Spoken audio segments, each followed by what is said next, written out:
Bem-vindo ao canal do Tigas. Bora mergulhar no mundo do desporto? Já sabes, não te esqueças, antes de avançar no vídeo, peço-te que subscrevas o canal, que atives o sininho para mais notificações deste canal. Será muito importante para o crescimento do mesmo e eu prometo que te vou trazer todas as semanas muitas novidades, notícias fresquinhas do mundo do desporto, não só de futebol, não só de basquete, não só de atletismo, não só de ciclismo e não só de ténis. Esses são os 5 desportos onde assentam este podcast, mas vou dar espaço a muitas outras modalidades que não são tão faladas, que não têm tanto mediatismo, e é esse o meu objetivo, é falar de desporto, porque é uma das minhas grandes paixões. Começando pelo futebol, esta semana tivemos logo o início da semana um pouco atribulado ali para os lados da luz, no Benfica. Curiosamente, eu já pressentia que a confiança no Bruno Lage não era a melhor, não era a maior por parte da direção, e tudo isso ficou demonstrado logo após a derrota com o Qarabag. Claro que é uma derrota humilhante para os pergaminhos do Benfica na Europa, para a dimensão do clube que o Benfica é. Perder em casa contra uma equipa a 0 e depois estar a ganhar 2-0 é difícil de digerir, mas já não havia crença neste projeto. O Rui Costa estava à espera de um primeiro tropeço, de uma primeira derrota, para poder se ver livre do Bruno Lage. É isso que eu sinto, foi isso que eu senti, que eu depreendi das palavras dele na conferência de imprensa. Foi mais do que claro aquilo que ele disse. Ele próprio disse que não avançou para uma mudança de treinador porque tinha um Mundial de Clubes, porque se não tivesse um Mundial de Clubes e se não tivesse todo este contexto e todas estas dinâmicas diferentes de não haver praticamente pré-época, ele teria abdicado do Bruno Lage. Ele já não estava satisfeito com o trabalho do Bruno Lage e foi mais do que evidente nessa conferência de imprensa. Para o lugar de Bruno Lage temos o regresso de José Mourinho, ao fim de mais de 20 anos, o melhor treinador da nossa história, volta a Portugal, dizendo que nunca esteve num clube que mais o honrasse e mais o motivasse. Acho que é um pouco falar para a sua claque, para a sua massa associativa, um treinador que passou por clubes como o Porto, como o Real Madrid, como o Inter, e que eu cheguei a ouvir dizer a mesma coisa quando foi apresentado no Real Madrid. Portanto, acho que isto é muito aquele discurso populista e para ganhar rapidamente o carinho e o amor dos adeptos por parte do Mourinho. Já se sabe que ele é muito forte a nível da comunicação, tem um poder de argumentação muito grande e usa muito estes mind games e entra muito na mente dos jogadores, e foi isso que pautou sempre a carreira de Mourinho. Mourinho sempre pautou a sua carreira por estes momentos, por estas afirmações. Não gostei nada da forma como ele falou do Fenerbahçe. Acho que não se deve cuspir no prato em que se come. Sou muito partidário disso. A decisão foi dele, ninguém o obrigou a ir para o Fenerbahçe. O Fenerbahçe é um dos maiores clubes da Turquia, neste momento a nível de dimensão europeia, a nível de resultados em provas europeias, não está assim tão longe do Benfica. Portanto, ele dizer que voltou ao seu nível, falando do Benfica, só se for a nível da história do clube, porque neste momento o Benfica não está nem sequer próximo de discutir uma posição nas fases finais da Liga dos Campeões, por uma questão de orçamento, por todas as questões que podemos falar. Obviamente teremos que analisar, nunca podemos deixar de lado essa parte, mas não gostei nada. Acho que foi muito indelicado aquilo que ele disse sobre o Fenerbahçe. E não apreciei minimamente aquilo que o Mourinho disse nessa conferência de imprensa da apresentação. Mourinho começou bem, com uma vitória fácil perante um adversário bastante modesto e débil como o AVS, 3-0 fora de casa. Tem muito para trabalhar, muito para a equipa crescer, muito para as suas ideias serem implementadas. Veremos qual é o estilo de jogo que o Mourinho vai adotar.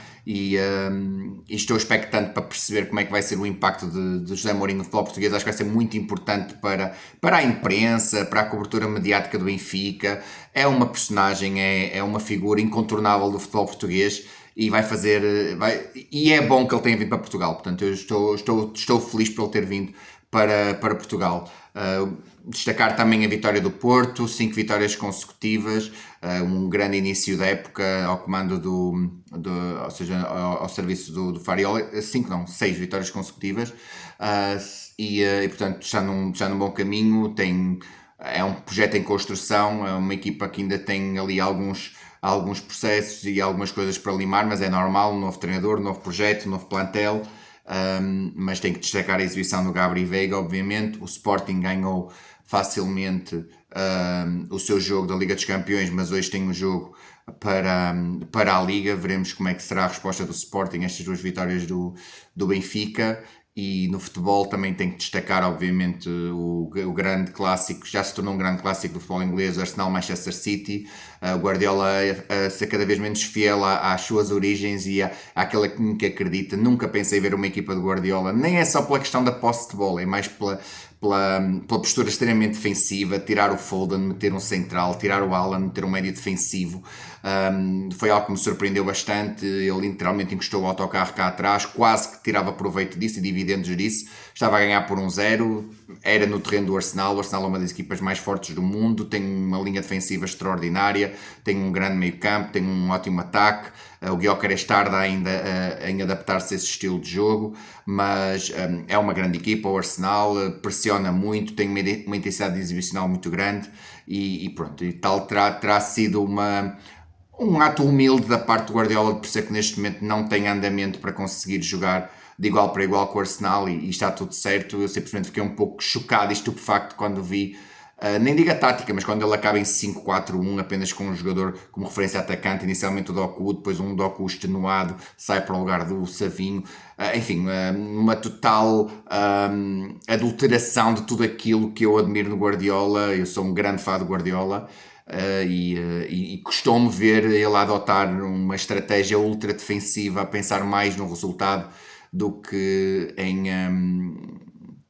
em apresentar o futebol que sempre nos apresentou. Portanto, mas mudou-se os tempos, mudou-se as vontades, é uma equipa nova com jogadores muito novos e portanto ele disse que inicialmente quer é recuperar o espírito da equipa e que depois vai pensar na tática, e eu entendo isso. O Rodri está muito longe do seu melhor nível depois da lesão. O Bernardo dá-te sempre um rendimento muito constante, mas já não é o Bernardo no seu prime.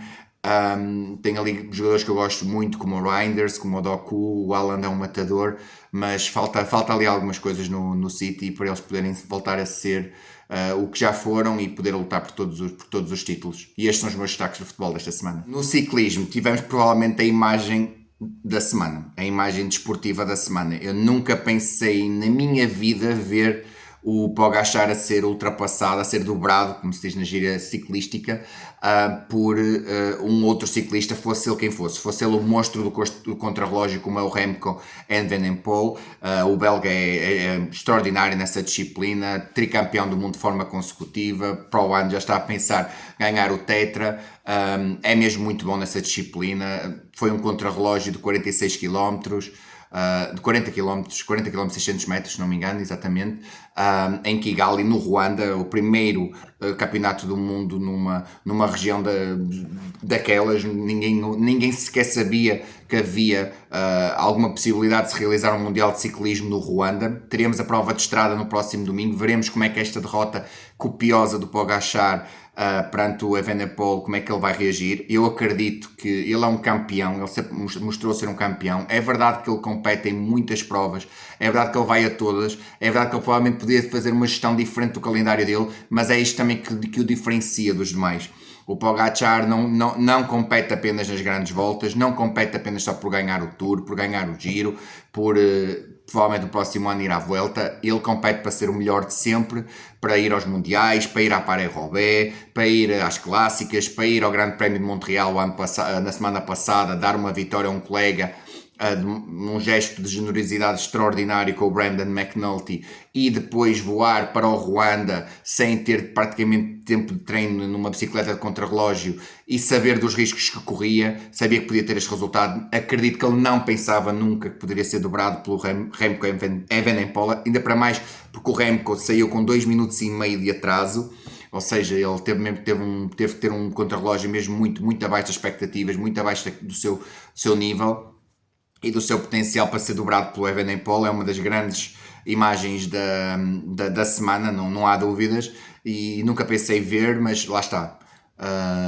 Pode acontecer, é desporto. O Pogačar já lhe ganhou muitíssimas vezes, irá ganhar-lhe seguramente muitíssimas mais, é um ciclista mais completo que o Remco, mas foi uma grande imagem e tiro o chapéu ao Remco em Evenepoel, sem dúvida, grande contrarrelógio, mais de 1 minuto de diferença em relação ao segundo lugar, ao Jay Vine, que foi um dos maiores gregários, um dos que mais trabalhou e mais ajudou o João Almeida na Vuelta, portanto fiquei contente pelo Jay Vine, o grande companheiro de estrada e de seleção e de geração do Evenepoel ficou em quarto, ficou em terceiro lugar, ali uma diferença quase de 1 segundo, ou nem isso, 1 segundo e meio, ou uma diferença mesmo muito residual para o Pogacar falhou o pódio, nem o pódio conseguiu fazer, não me recordo agora do nome do ciclista que ficou em Van Wilder, é isso, Van Wilder, ficou em terceiro lugar, e pronto, a Bélgica com 2 lugares no pódio e com o Jay Vine no segundo lugar.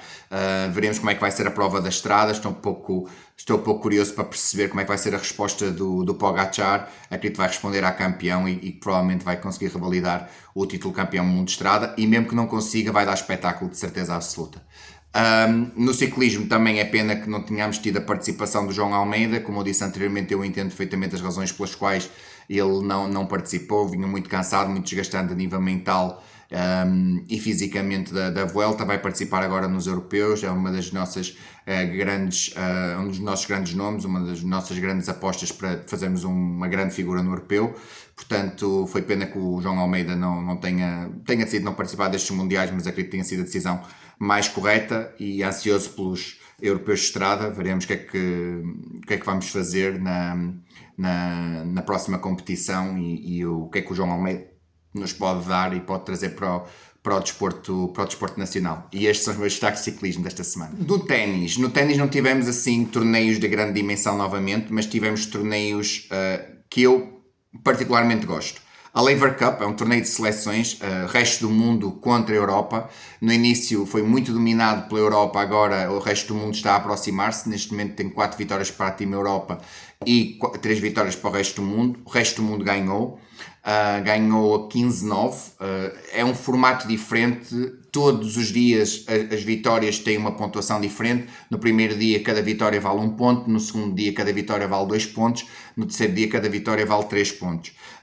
No segundo dia a equipa do resto do mundo ganhou todos os jogos, portanto entrou com uma vantagem muito, muito grande e uma distância enorme a nível pontual no domingo, em que estava 9-3. Depois o Alcaraz conseguiu ganhar o seu duelo de pares juntamente já com o Casper Ruud, com o norueguês, e igualou ali, mas ali pressionou ali para ficar em 9-6 o parcial. Depois o Mensik jogou bem, mas não conseguiu capitalizar as suas oportunidades, e o de Minaur ganhou ao Jakub Mensik, que é um jogador muito promissor. O miúdo checo tem mesmo muito potencial, é ainda um adolescente e certamente irá crescer e tornar-se um dos melhores do mundo.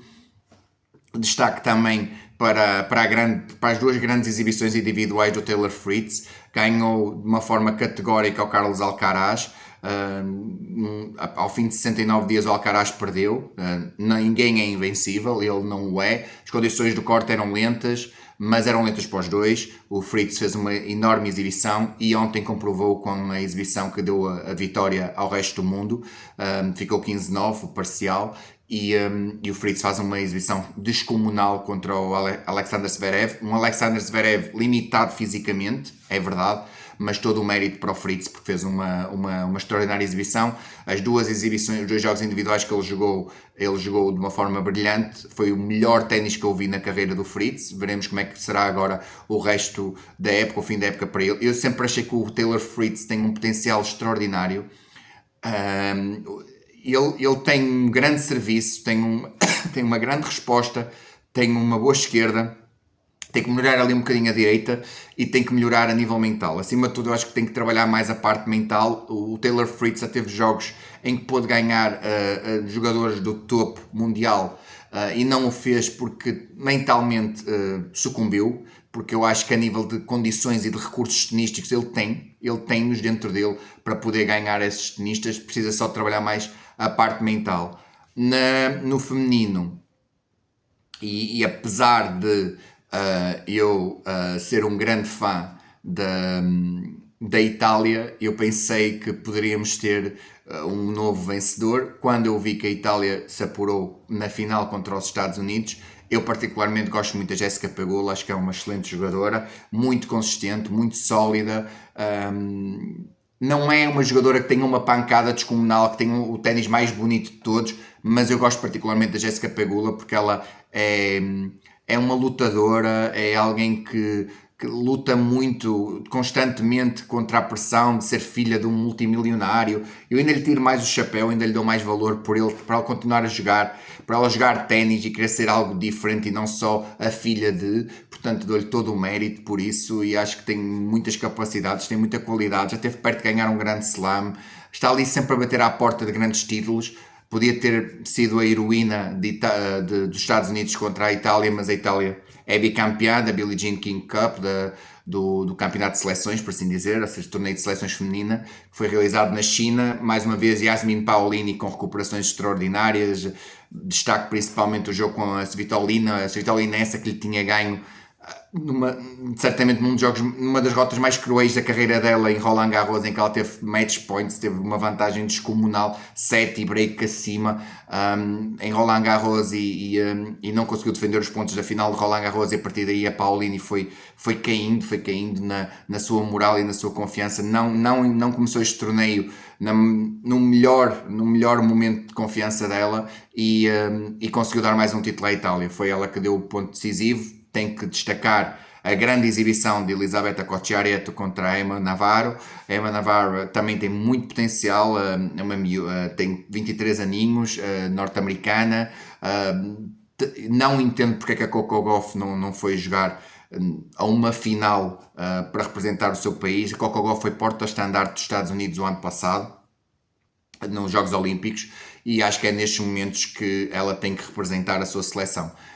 Não é só a nível individual. Neste momento a equipa precisava muito dela. Acredito que com a Coco Gauff provavelmente os Estados Unidos tinham ganho esta edição da Billie Jean King Cup, mas talvez ainda não esteja recuperada da derrota no US Open. Foi uma derrota bastante dolorosa para ela, inesperada, e portanto veremos o que é que vem aí na carreira da Coco Gauff. Não gostei nada das suas últimas declarações depois da derrota no US Open, porque ela dizer que só joga após Grand Slams não faz muito sentido. Ela tem 21 anos, ainda tem muito ténis pela frente e não te podes focar apenas para jogar os Grand Slams. Por melhor jogadora que tu sejas, tens que conseguir ser consistente e ser competitiva nos outros torneios. E estes são os meus destaques do ténis esta semana. No atletismo, tivemos os mundiais de atletismo. Tenho tanta coisa para destacar. Vou começar por destacar a nossa seleção, obviamente, e vou começar pelo fim. Pela primeira vez conseguimos ter uma estafeta a competir numa final de um campeonato do mundo. A nossa estafeta 4x400. Foi pena que a chuva e no último percurso o nosso atleta tenha deixado de escorregar o testemunho e não tenha conseguido passar devidamente, e aí perdemos uma oportunidade de conseguir fazer um top 6. Estávamos no 6º lugar naquele momento, mas já é histórico aquilo que fizemos. É fantástico, temos conseguido ir a uma final de uma estafeta num campeonato do mundo pela primeira vez. Estão de parabéns todos os nossos atletas dos 4x400. Não tenho aqui de memória os nomes deles, mas quem gosta de atletismo, quem é apaixonado por este desporto como eu sou, que depois pesquise e veja o percurso desta nossa seleção, porque foi fantástico. Em relação a Portugal, também tenho que falar do extraordinário ouro do Pichardo. Eu vou ser muito sincero, eu não sou o maior apreciador do Pichardo. Acho que o Pichardo já teve declarações muito deselegantes em relação ao Nelson Évora, em relação ao nosso país, em relação a muitas outras coisas. Não gosto nadinha da postura dele no concurso, mesmo fora do concurso, mas principalmente no concurso. Ele acaba de ganhar, está eufórico, é verdade, mas o miúdo italiano vai ter com ele para o cumprimentar, uma questão de fair play, e ele ignora-o completamente. Não acho que tenha um grande fair play, e nós vimos muitos exemplos de fair play. Eu vi atletas do salto com vara, que é um dos meus destaques no recorde do mundo do Duplantis, mas a ficarem extasiados e eufóricos com o recorde do mundo do Duplantis. Eu vi atletas de 5.000 metros, de 10.000 metros, de 20 km, 35 km de marcha a ficarem genuinamente contentes pelos seus colegas, a abraçarem-se, um fair play extraordinário. E depois, claro, temos estes exemplos, para mim não são bons exemplos. É um grande atleta, é provavelmente o nosso maior atleta de sempre, é o nosso primeiro bicampeão mundial, portanto tem que lhe tirar o chapéu, tem que lhe dar todo o mérito.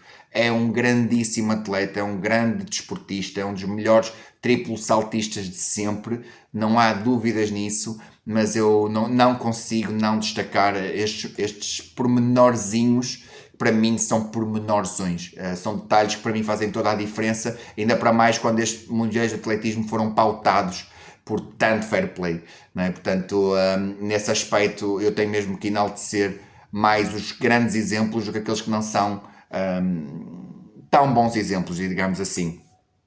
Depois tivemos o grande ouro dos 1500 metros do Isaac Nader, foi fantástico, tipo, ele a 60 metros do fim, ele estava no 7º lugar, ele teve que galgar não sei quantas posições e ganhou em cima da linha de meta. Foi uma vitória extremamente emocionante, completamente inesperada. Sim, é verdade que que o Ingebrigtsen não se apresentou na sua melhor condição física. É verdade que houve a desqualificação daquele que depois vinha a ser o campeão mundial de 5.000 metros, do Hooker, do americano. Tudo isso é verdade, mas não vamos tirar o mérito a quem o tem. Grande vitória, grande medalha de ouro para o nosso país do Isaac Nader. Estou muito feliz por isso, porque dá para perceber a humildade, todo o trabalho que ele colocou, todo o esforço, toda a dedicação e merecia ser recompensado com esta medalha de ouro fantástica, histórica para o nosso país. Por causa destas 2 medalhas de ouro acabámos no top 10 do medalheiro do Mundial, o que é fantástico. Tivemos muito boas prestações e, portanto, o atletismo nacional está bem e recomenda-se. Em relação ao global do Mundial de Atletismo, para mim foi um Mundial fascinante. Descobrimos uma nova rainha da velocidade na Melissa Jefferson Wooden. Já tinha ganho os 100 metros, ganho os 200 metros, ganho a estafeta 4x100, ganho as 3 medalhas de ouro das 3 competições nos quais ela compete. Depois, nos masculinos, tenho que destacar, obviamente, o Noah Lyles, outro que há muitas atitudes com as quais eu não me identifico de todo, mas é um grande atleta, um dos melhores sprinters da atualidade, um dos maiores sprinters de todos os tempos também. Sai com uma medalha de bronze nos 100 metros, ganha os 200 metros de forma folgada com um recorde pessoal e ganhou mesmo a brincar, por assim dizer, e conseguiu ser decisivo na estafeta de 4% dos Estados Unidos, portanto todo o mérito para o Lyles. E igualou o feito do Bolt de ser tetracampeão do mundo de 200 metros. Não é fácil ser tetracampeão do mundo de 200 metros e o Noah Lyles tem esse feito, igualando agora o grande Usain Bolt. A falar em Jamaica, tenho que destacar novamente a despedida de Shelly-Ann Fraser-Pryce. Foi a sua última competição, ganhou uma medalha de prata, por muito pouco não foi uma medalha de ouro, não tivesse sido feita o testemunho tivesse sido passado de uma forma mais eficaz. E eu continuo a dizer que estas seleções mais fortes a nível mundial, com os melhores sprinters, deviam trabalhar mais a técnica de estafeta. A Jamaica que tinha o número 1 e o número 2, ou seja, medalha de ouro e medalha de prata nos 100 metros lisos, não conseguiu apurar-se para a estafeta, para a final de estafeta, 4% por erros, porque vê-se claramente que não trabalham, que não dão importância, e se já que vão competir nas estafetas, que ao menos passem bem o testemunho. É só isso que se lhes pede, e foi ridículo a Jamaica não estar presente nessa final. Mas voltando à Shelly-Ann, a minha maior ídolo desportivo de todos os tempos, sem dúvida alguma, a nível feminino, 5 vezes campeã do mundo, bicampeão olímpica, não sei quantas medalhas, quase 20 medalhas em toda a carreira, mais medalhas olímpicas nos 200 metros, mais medalhas na estafeta, e acabar com uma medalha nos mundiais é fantástico, é cereja no topo do bolo para uma carreira inolvidável. Vamos ter muita falta, eu vou sentir muita falta do sorriso e da Shelly-Ann Fraser-Pryce, sem dúvida alguma. Destacar também Beatriz Chebet, uma keniana que se torna a primeira mulher da história a conseguir ganhar o título olímpico em 5.000 e em 10.000 metros e conseguir ser campeã do mundo em 5.000 e em 10.000 metros. É fantástico, tem apenas 25 anos, tem um enorme potencial pela frente, é recordista mundial de ambas as distâncias e ganha este título mundial à sua grande amiga e ídolo Fatih Kipyegon, que fez também uma prova fantástica, mas a Chebet teve um nível superior, é uma atleta fantástica, e eu só não digo que ela foi a melhor atleta feminina destes mundiais, porque apareceu uma tal de Maria Pérez. Maria Pérez, meio metro de gente, como eu costumo dizer, mas com uma alma extraordinária. Atleta de Granada, atleta espanhola, 29 anos, bicampeã mundial de 20 e 35 km de marcha, das provas mais difíceis do atletismo. Já entra na história porque só ela, o Carl Lewis, o Mo Farah e o Usain Bolt conseguiram ganhar 2 campeonatos do mundo em 2 provas distintas de forma consecutiva. Isto é fantástico, é um feito incrível da Maria Pérez e tem que destacar, até porque a marcha, muito pouco se fala na marcha, e tinha mesmo que destacar neste vídeo tudo aquilo que a Maria Pérez fez esta semana, que já não há palavras, é inolvidável tudo aquilo que ela faz. E o que ela contribui para promover a modalidade dela na Espanha. Eu costumo ver muitos programas desportivos espanhóis, já ouvi várias entrevistas dela, ouvi e admiro-a mesmo muito. Acho que é uma extraordinária atleta e é provavelmente a grande atleta destes mundiais. Poderia dizer a Melissa Jefferson, poderia dizer a Beatriz Chebet, mas eu acho que, apesar de nunca ter competido em nenhuma dessas 3 competições, eu acho que a marcha ainda é mais difícil, pela forma como, uma forma tão peculiar de corrida e o esforço físico que é exigido aos atletas da marcha. Poderia falar de muitas outras coisas do atletismo, há muitos destaques, muita coisa aconteceu. Tivemos a desistência da Juliana Alfred nos 200 metros, era uma das grandes favoritas a ganhar, ou pelo menos ali a beliscar o título da Melissa Jefferson, e ela desistiu por lesão. Tivemos falsas partidas, uma delas que surpreendeu toda a gente, que é do Letsile Tebogo, do atleta de Botsuana, tinha sido campeão olímpico dos 200 metros, foi desqualificado nos 100 metros, na final de 100 metros, e ficou em 4º lugar nos 200 metros. Foi sem dúvida uma das grandes desilusões deste Mundial de Atletismo, mas conseguiu sair destes Mundiais com uma medalha de ouro, ganhou, foi um dos que contribuiu para ganhar a estafeta nos 4x400. Depois também falar para o Botsuana, histórico, o Botsuana nunca tinha ganho uma estafeta nos campeonatos do mundo de atletismo, o que é fantástico. Um país de tão pequena dimensão, mas com atletas tão grandiosos, como eu costumo dizer. E também destacar nos 400 metros a Sydney McLaughlin-Levrone, ela que passou das 400 metros barreiras para os 400 metros lisos e consegue praticamente, numa das suas primeiras competições de 400 metros e na sua grande competição, depois dessa transição, ela conseguiu quase bater o recorde do mundo. Ganhou a Marilady Paulino, a dominicana que dominava completamente esta disciplina durante 2-3 anos de forma consecutiva, a campeã olímpica, que também consegue o seu recorde pessoal, também consegue baixar dos 48 segundos, mas a marca da Sydney McLaughlin-Levrone foi extraordinária e merece todo o meu destaque. E para terminar, tenho que falar no Armand Duplantis. Já tinha dito a questão do fair play, do desportivismo, tudo isso é importante realçar, mas eu tenho que realçar tudo aquilo que ele consegue a nível individual. 14º recorde do mundo batido pelo Duplantis em 5 anos. Só este ano foram 4 vezes que ele bateu o recorde do mundo. Saltou 6,30 metros. Isto é a altura de 2 andares. Alguns andares que não são assim tão altos, 2 andares é uma altura de 6 metros. É imaginar pegar numa vara e conseguir impulsar-te ao ponto de conseguir chegar a um segundo andar. Isto é extraordinário, isto não há palavras para definir isto. É completamente indescritível, é surreal aquilo que ele está a fazer. Ele tem apenas 25 anos. Portanto, imaginem o potencial deste miúdo. Se ele continuar motivado a querer bater recordes, eu não sei onde é que vai chegar este recorde. Não sei mesmo, não vai parar. Acho que é tudo possível com este atleta fenomenal.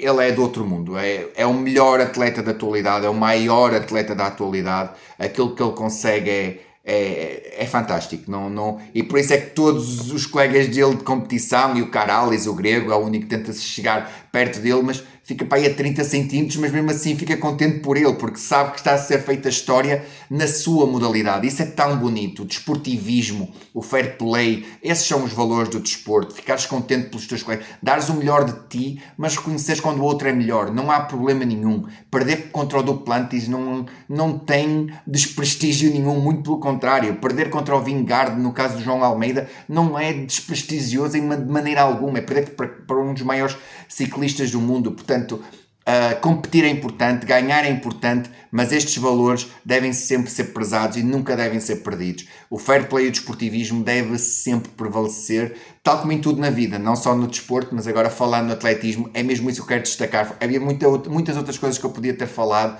eu acompanhei de forma integral e muito intensa estes mundiais, eu adoro atletismo, descobri que ainda amo mais o atletismo do que eu pensava, portanto foi uma semana fantástica, de barriguinha cheia por tanto atletismo e tão bom atletismo e tantos grandes exemplos de desportivismo e de fair play. Os outros destaques, tenho que falar obviamente da nossa seleção feminina de futebol de praia, fomos campeões da Europa pela primeira vez, absolutamente histórico, estão de parabéns as nossas meninas. É uma competição que está a crescer gradualmente em todo o desporto nacional e é fantástico ganhar. Quanto mais competições ganharmos, quanto mais nos conseguimos destacar nestas competições, mais cobertura mediática e mais foco, mais atenção, mais recursos, mais apoios serão concedidos a essas modalidades. Portanto, estou muito feliz pela nossa seleção feminina de futebol de praia, campeões da Europa pela primeira vez, portanto, muitos parabéns à nossa seleção feminina de futebol de praia. No voleibol conseguimos um apuramento histórico, algo que já não acontecia há muito tempo, desde 2003, se não me engano, desde o João José, que agora é o nosso selecionador. Portugal não chegava tão longe numa fase final de um Mundial de voleibol. Perdemos hoje contra a Bulgária, perdemos por 3-0, não tivemos grandes hipóteses. Fisicamente a equipa notou-se que do esforço da fase de grupos, Portugal não teve um grupo nada simples, nada fácil.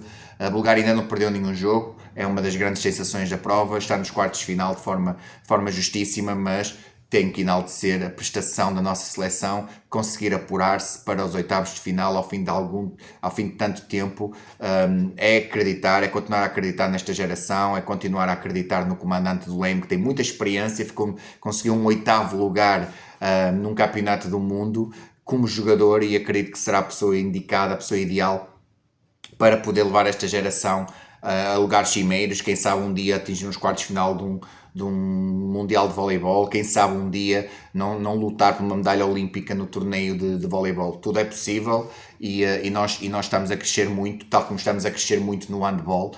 No handball eu vejo o Sporting a jogar e acho que é mesmo por uma questão de detalhes que o Sporting ainda não ganhou a Champions. Tem ali jogadores de uma enormíssima qualidade, o Salvador, o Martim Costa e obviamente o Kiko. O Kiko Costa é, a par do Rezende, provavelmente o melhor handbolista de sempre de Portugal. E isto já é dizer muito, porque eu adorava o Eduardo Filipe. Tivemos grandes jogadores na nossa seleção. Poderíamos nomear muitos outros, mas o Gilberto, eu adorava o Gilberto Duarte, Filipe Mota.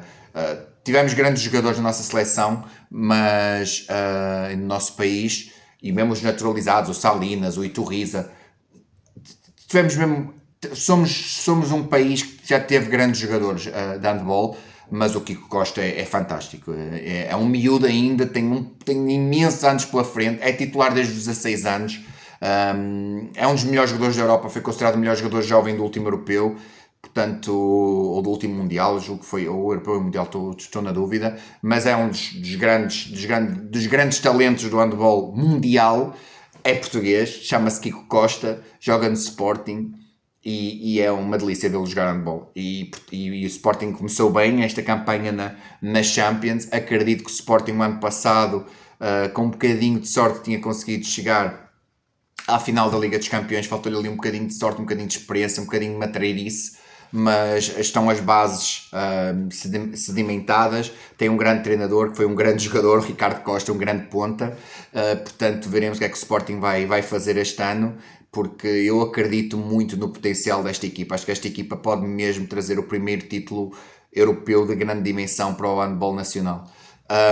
E também para terminar, nos destaques, falar novamente de motociclismo. Marc Marquez já bateu o recorde de pontuação de um campeonato do mundo de MotoGP. É verdade que nos últimos anos foi adicionada a corrida sprint e isso pontua, e claro, o sistema pontual é diferente e temos sempre a adicionar esses pontos da corrida sprint, mas nada que se possa tirar o mérito ao Marc Marquez. O Marc Marquez está a caminho de ganhar o seu 7º título MotoGP, 9º de forma geral.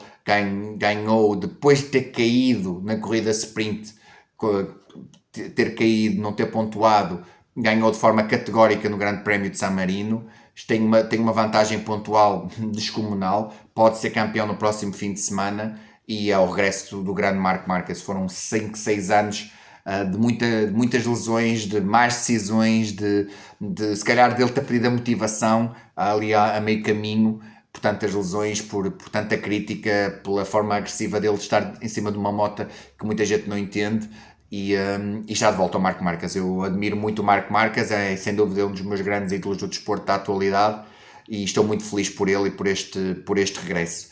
O Miguel Oliveira voltou a fazer 9º lugar no campeonato, no Grande Prémio de San Marino.